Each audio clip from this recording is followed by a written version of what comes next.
So if you watched the last video, then you know that resistance, not change, is what's keeping you stuck. But let's be real, even if you are willing to embrace change, it's always hard. It is a daily effort to choose to embrace change, because a lot of times it feels like you're being forced into something that you didn't even sign up for. But today I want to share with you my 3-step framework that has helped me to navigate some of the most chaotic seasons of my life, from caregiving to client work to pivoting, being a solopreneur, having 4 kids, all the things, and ultimately rebuilding my goals in my business after loss. But before we do that, let's talk about 3 reasons why change feels so hard.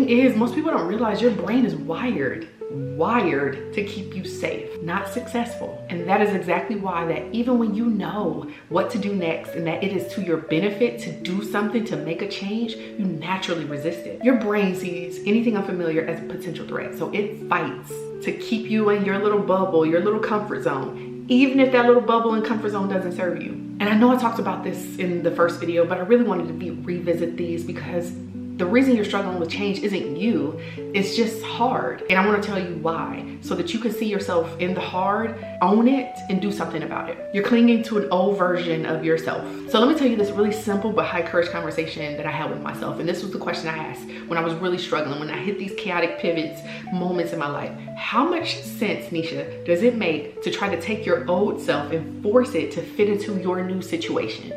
How much sense does that have? Do you see how you're setting yourself up for failure? Every new thing that we experience in life, every new change requires us to learn, do something different. That's why it's so exhausting to fight so hard right now for all the things that aren't going to help you to get to the next step. You have to learn to release this old version of yourself, because it's not gonna help you to fully get through to that next step. You're waiting for motivation instead of taking action. I gotta say this for the people in the back, motivation is a liar. Most people wait around to feel ready to make a change, right? And they think that once they feel ready, they'll magically fall into place. Like everything is just gonna be turn out perfectly. I think parenthood is a great example of this. Every time I meet someone who says, oh, I'm not ready to have kids yet, I don't know, I'm like, my God, me neither, and I got 4 of them. You know, every day I feel like I'm not ready, and yet here I am with 4 kids figuring it out. But motivation follows action, not the other way around. The only way to make change easier is to start doing something.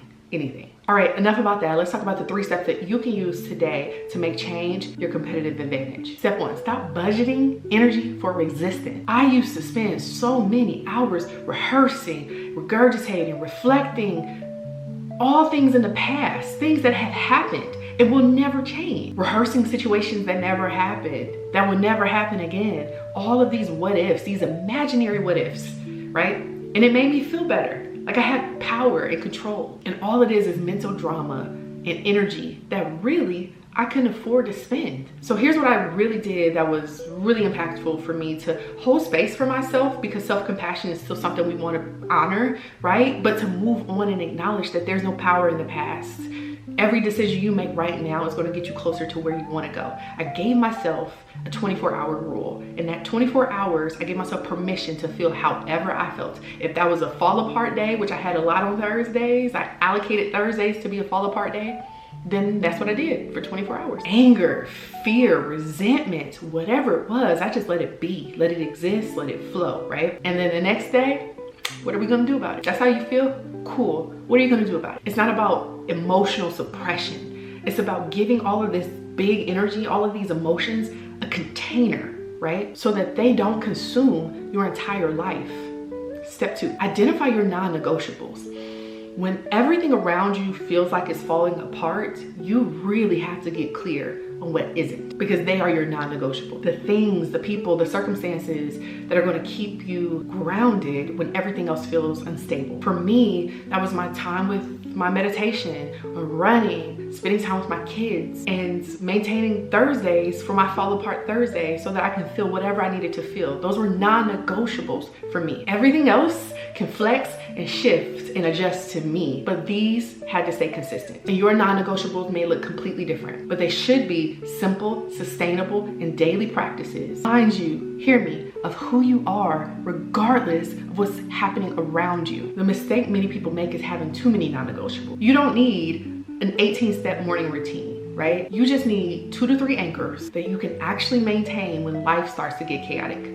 That's it. And number 3 is my favorite because I'm excellent at this, and that is converting change into currency. The lens in which I look at everything is even hard things like massive changes, like my mom suddenly dying, creates unique opportunities for me that never existed had that not triggered. When my mom got sick and I had back-to-back pandemic babies, I had babies on my hips walking around with a wheelchair, but I had to become ruthlessly efficient about my time and my energy. And that pressure forced my hand to think about, who do I want to work with? What do I want to do? Who do I want to be in circles with? You know, I really had these tough conversations because my time and my energy could not afford for me to just spread myself across all people and parties and opportunities. So if you're struggling with this and you want to start to think like this too, ask yourself this: what doors or opportunities does this change now open for me? What wasn't available before but now is an option on the table for you? What do I now understand about myself, about life, about being a parent, being a solopreneur that others don't? That unique vantage point, my friend, is your competitive advantage. It's what makes your voice, your business, your solutions different in an incredibly noisy market where everyone sounds the same. So here's your assignment for the week. Take your change that you identified in the last video and run it through these 3 steps. Stop resisting, clarify your non-negotiables, and identify the currency that this change now gives you access to. And in our final video of this 3-part series, I'm gonna help you to see how to pivot fast without overthinking or freaking out in the midst of this chaotic season of your life. So if you haven't already, make sure you subscribe and hit that notification bell. I'll see you there.